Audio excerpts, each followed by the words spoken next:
জীবনে প্রচুর খাইতে হবে, খাইতে খাইতে এক পর্যায়ে শহীদ হয়ে যাবেন, তারপরও খাওয়া বন্ধ করা যাবে না। হ্যালো এভরিওয়ান, আসসালামু আলাইকুম। চলে আসছে ছোট্ট একটি ব্লগ নিয়ে। আজকের ব্লগটা হচ্ছে সন্ধ্যার নাস্তার জন্য। সন্ধ্যার নাস্তার জন্য কি বানাবো অনেক ভেবেচিন্তে নুডলস রান্নাটাই ডিসাইড করে নিলাম, কারণ এটা অনেক সহজ একটা রান্না। তো সব কিছু গুছিয়ে নিয়েছি। সব কিছু বলতে কি, এই যে চুলায় পানি বসিয়ে দিয়েছি, দিয়ে দিচ্ছি নুডলস আর পেঁয়াজ আর কাঁচামরিচ ধনিয়া পাতা এগুলোই কেটে নিয়েছি, আর ডিম নিয়ে নিয়েছি। নুডলস রান্নাটা সবচেয়ে সহজ, এই জন্য যে কেউ রান্না করতে পারে আর যখন তখনই রান্না করা যায়। আজকে সন্ধ্যা নাস্তার জন্য আমি নুডলসটাই ডিসাইড করেছি। আমার খুব খিদে পেয়েছে, ইচ্ছে করতেছে কিছু একটা খাই। আসলে সন্ধ্যার সময় না কিছু একটা নাস্তা না খেলে ভালোই লাগে না। তো এই যে আমি এখন নুডলস রান্না করতেছি, আর আমার হাজব্যান্ড এখনও ঘুমাচ্ছে। তো ও তো ঘুম থেকে কখন ওঠে তার কোনো ঠিক নেই। আমি কিছু একটা খাই বসে, তো ওই জন্য নুডলস রান্না করতেছি। আর দিয়ে দিচ্ছি পেঁয়াজ কাঁচামরিচ, একটু ভেজে নেব। এগুলো যেহেতু ইন্ডিয়ান পেঁয়াজ, এগুলো কিন্তু আর ব্রাউন কালার হবে না, তো একটু সফট হবে অবশ্য, তাই একটু সফট করে ভেজে এক সাইড করে নিচ্ছি।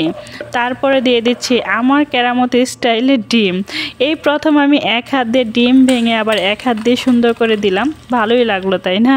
তো আমার পাকনামিটা কেমন লাগছে সেটা একটু জানাবেন আপনারা। হ্যাঁ, তারপরে এই যে একটু নুন দিয়ে তারপর সুন্দর করে স্ক্রাম্বল করে নিচ্ছি।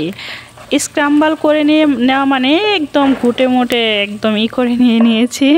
যাই হোক, একটু দিয়ে দিচ্ছি স্পেশাল চিকেনের মশলা।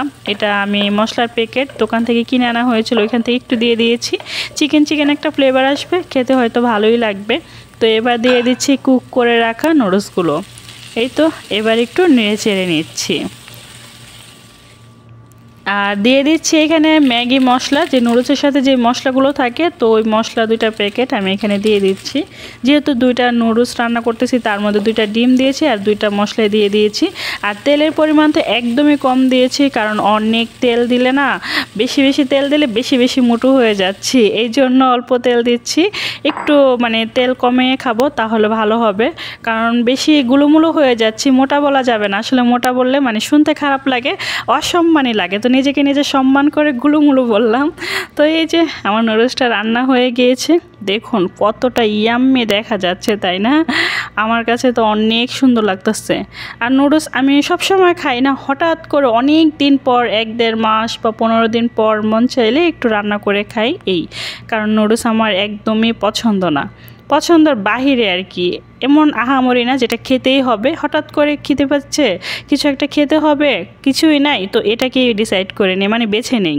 তারপরে কেটে নিলাম হচ্ছে, এটা কি বলেন তো, এটা হচ্ছে ড্রাগন ফল।